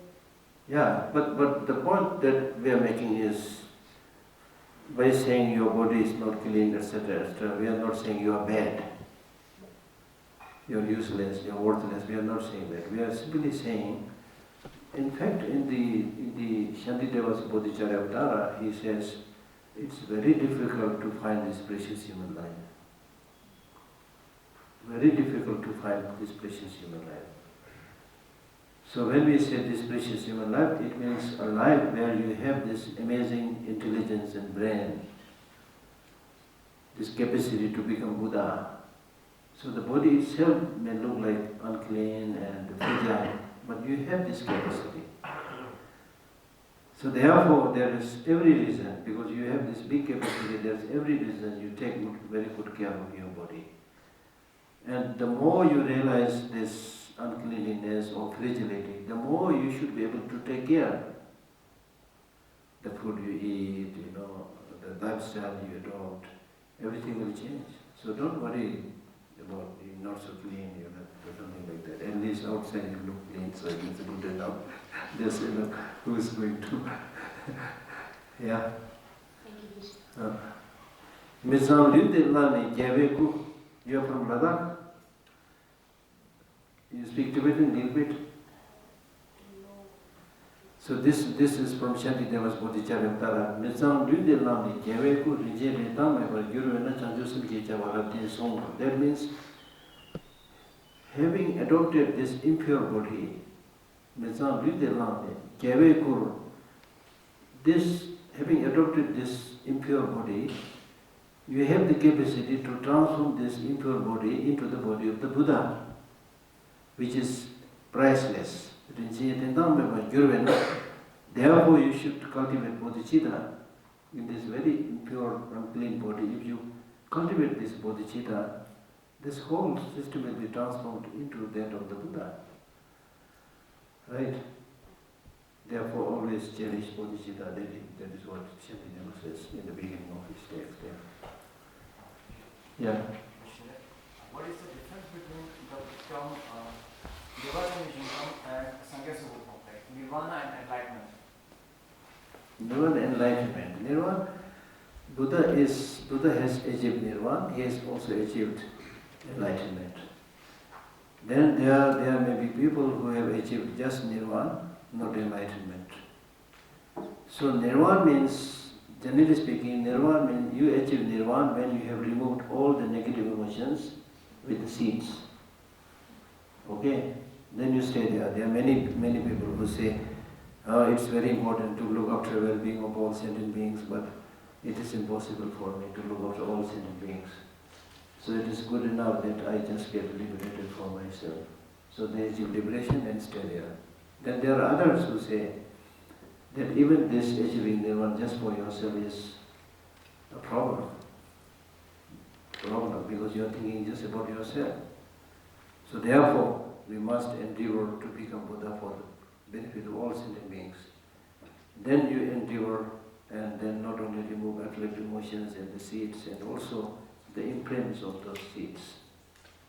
Sometimes they call it dualistic appearances. You remove everything. The obscuration to Nirvana, obscuration to enlightenment, both are removed, then you become Buddha. Okay? So, state of Buddhahood is much higher. Geshe, I just wonder, like from my own experience, since I've been brought up in Ladakh, and there I've seen that in as you have mentioned, as Buddha has mentioned, even there's no gender specific, anyone can get enlightened, Yes. either woman or man. Yes. But as per my own experience, in my own household, we do this prayer for a long life. Yeah. Talk, how do you? Yeah. That thing. And I've seen that man, the guy of my own family was placed before me, and I just even asked out of curiosity to the guru also, the one who was doing the prayer, and he told me it was that thing. There's this thing I don't remember. It was like but it was placed in our chokam, and they said women can do it. I just asked a question, why not? But he said it's just you can't do it. And even in some monastery we go there are some specific haka, you say, and there's written, even some monks tell us women can't enter. So if that's if that's also a practice like in Dhamma, so why differentiate in I've seen, I don't know if Buddha has mentioned it. I can clearly see that Buddha has mentioned that there's no difference between gender. And as a practice in Ladakh specifically, I've witnessed it many times. So how is that possible? Very good question. I have to spend an hour for this one. So you need to think, number one, who invented religion? You and me, or our predecessors. They invented religion. Who invented God? People. So who invented all these discriminations? People. In ancient times, when there was not much scope for, mental education or education of anything, right? Then male played dominance because they can go out and fight and do this, kill animals, bring home, They're just their physical might. Because of this, they become more dominant in every culture, every society. Male chauvinism, right? Yeah, everywhere. There, of course. That's what I'm saying. So now gradually and then you can in the West also, how many years it took with women's getting even the right to vote. And it's being taken away, so. Yeah, and still that dominance is their physical might, unfortunately. Right? Number one. So all those discriminations are not necessarily based on Buddha's teaching. Right? Because the very concept of seeing women as inferior or dirty or pure, you read this text, it concludes by saying, if you're not able to see this fault with yourself, how can you see this with others? We are all same, that is what he's saying. Then when we talk about achieving enlightenment is achieved by human mind. Mind is neither male nor female. And not only that, look at this particular meeting, do we have more male or more women? 60% women definitely here. Because they have more feeling towards love, feeling towards compassion. Everybody has this capacity to be the mother, you see. So they are actually more towards spiritual practices. Now if you look at the war and the killing, the armies, who is more, men or women? Men. Army generals. Like in China, look at the leaders, they're all men, not a single woman. I didn't see a single woman in the Politburo. Right? So still that kind of dominance is there. But that should change. That should change. And that should change not through fighting or something like that, but His Holiness, for example, saw these lapses, and His Holiness said to the Tibetan women, number one, he gave special place for the women to become ministers. Special place for them, one or two of them, in the beginning. Now, of course, this is through election. So that was there. In the parliament also we have a lot of women. So His Holiness said, from our government side, we will never make any discrimination between men and women. But if you see, still if you see there are not many opportunities that there are something like that, or discriminations are being made, then let me know. And because of this, like Geshe Ma, earlier we had only Geshe, no Geshe Ma for women. Then he started this some years back. Why we make this discrimination in terms of study? Everybody can become Geshe, just as men, boys can become Geshe. Why can't women can become Geshe Ma? Now we have, believe me, as Donald Trump says, believe me. Okay, believe me. Believe me, we have like already, I don't know, 30, 40 Geshe Mas, and another 30 something are in line becoming Geshe Mas. So there's the way. So it's changed. So many discriminations are stupid. Like in Ladakh also, I remember so-called low caste beat the drum. Do you think they are low caste? You don't think? I remember very clearly when His Holiness visited them, these people, they call it low caste, but they always have to be there on the ceremony beating the drum, you know. So one of the first things that His Holiness did was he went straight to these people, sat among them and started beating the drum. And he said, okay, now I'm from low caste, don't come close to me. I mean, these are stupid discriminations. And then, you know, human mind is narrow, small. So we are very fond of dividing, we are very fond of discrimination. We don't have that larger capacity to see the bigger picture. So we are very good at making discrimination, men, women, black, white, long nose, short nose, whatever, you know. So that's it. So if somebody says you can't go, don't go, no problem. It happened in India. One mandir where women are forbidden to go, then they boycotted many of them like their slogans, I can see them later on. I think they had to open it or something like that. But where is it? Some South India, somewhere. Yeah. So if they don't let go, don't go. Then there will be an embarrassing situation for the people, you know. Huh? Somewhere there, yeah. So, Geshe-la, is it like completely okay to enter such temples? Because we've been told that the deity will get...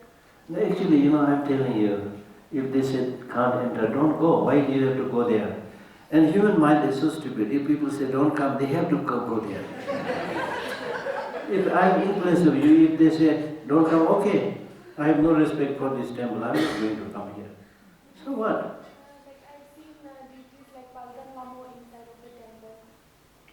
Pandan Lama, you can give it in your house also. Then why Real Pandan Lama is nowhere, even in the place. Now I'm a little bit going towards blasphemy, okay? I have something very important to say, but I'm not going to say this. I'll get into trouble. So the Pandan Lama, they say you can't go. Is it the real Pandan Lama? It's a statue made from the market. Don't be stupid. Then why are we visiting monasteries as well, if this is the case? Huh? If this is the scenario and case, then why are we visiting monasteries? I never said don't visit monasteries. I only said if people are saying don't come, you don't have to go. Because you have many other Pandan Lama statues in other temples, you know. And you can also make one in your own room. So like the main concern is even if we enter such temples, the deity is not going to get disappointed in us, right? Because we've been told that the If that is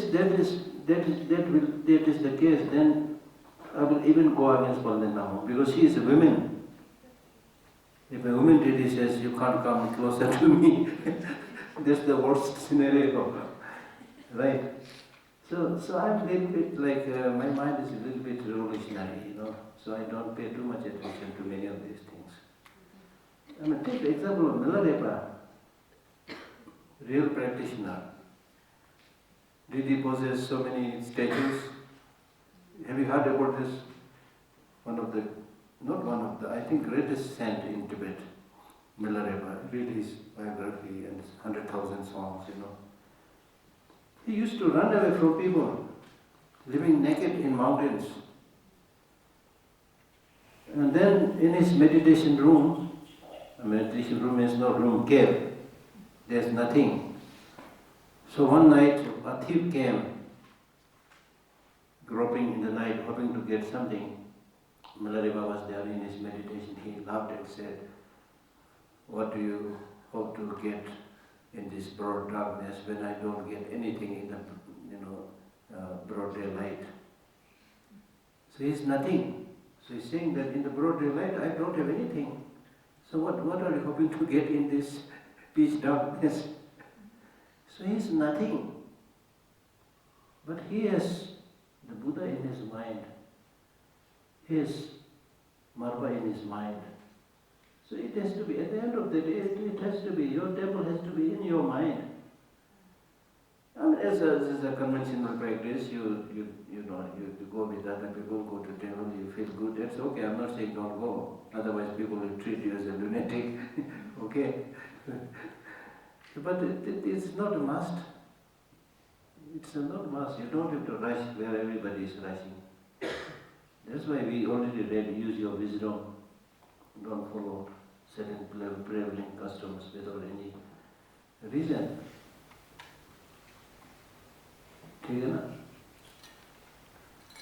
How many monks are there compared to nuns?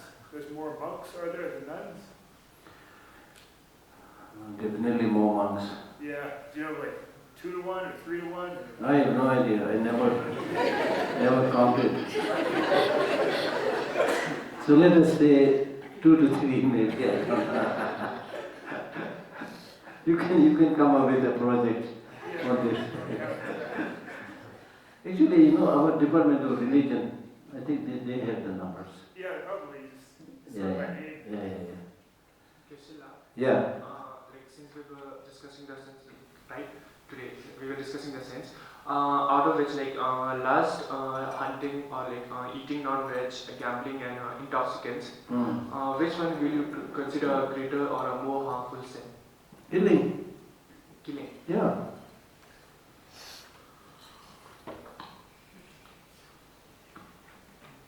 Anyone? There was someone. Yeah. So Buddhism says that we should not desire sexual desires. But when I go into a Tibetan Buddhist monastery in Ladakh, for example, I paint with money and they're painting on the walls. It's quite obvious that why would they paint something like that on the walls, which puts that desire on the throne? So as I mentioned earlier, in Buddhism, having male-female relationship is not discouraged. It's never said this is bad. Never says don't marry. Because it's common sense. If you say don't marry, then there will be no children. The whole humanity will come to an end. Then how can Buddhism survive, But what they are objecting is sexual misconduct, adultery. Like cheating husband, cheating wife, going with the other people. This brings a lot of problem even in the ordinary society. So that is discouraged. Now the pictures that you see on the walls, this is a tantric imagery, which is not necessarily saying have sex, we're not saying like that. But it is symbolic. It is really talking about producing the experience of bliss. Normally some kind of feeling of bliss happens in union with the men and women, right? So when you, through this kind of union, when you produce this bliss, then if you're a good Tantra practitioner, you don't let emotion. You just use that bliss. Your mind becomes very blissful, and then that when mind is blissful, it is also concentrated and calm. That concentrated, calm, blissful mind is used to penetrate into the understanding of emptiness. That is the purpose. So it's not like encouraging sex or especially adultery, no. Yeah.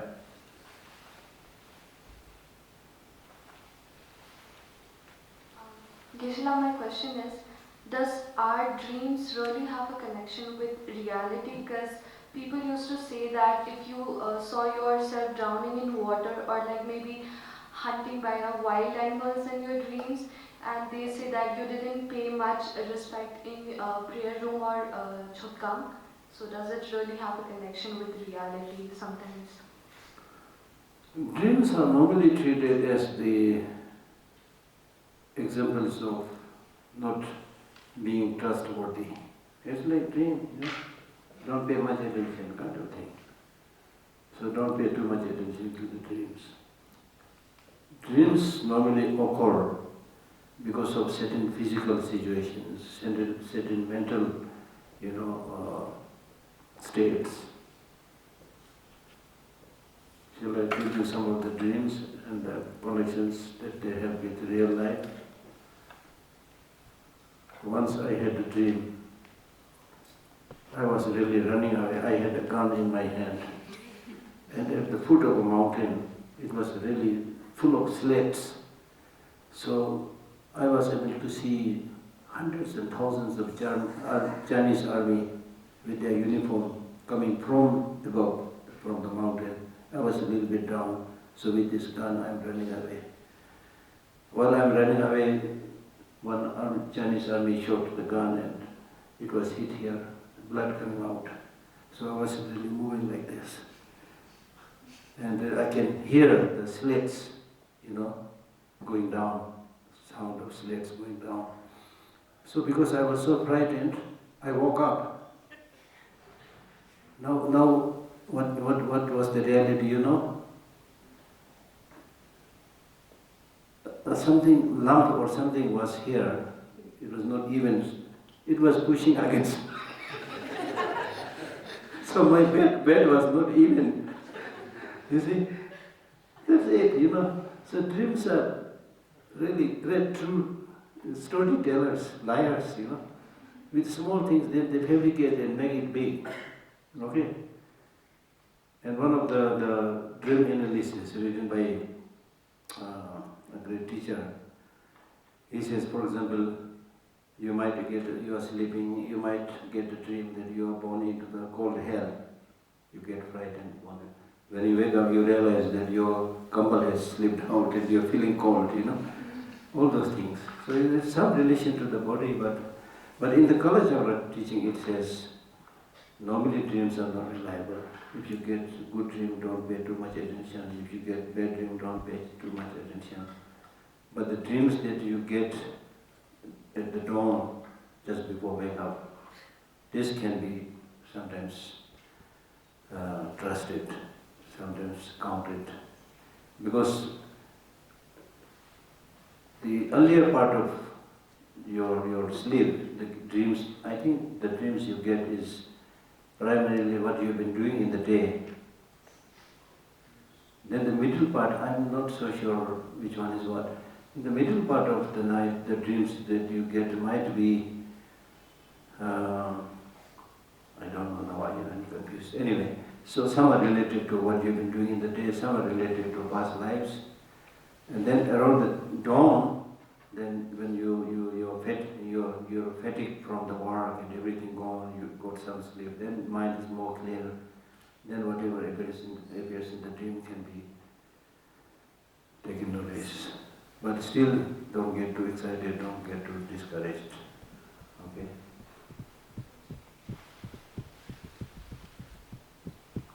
Okay. We need to go. Thank you.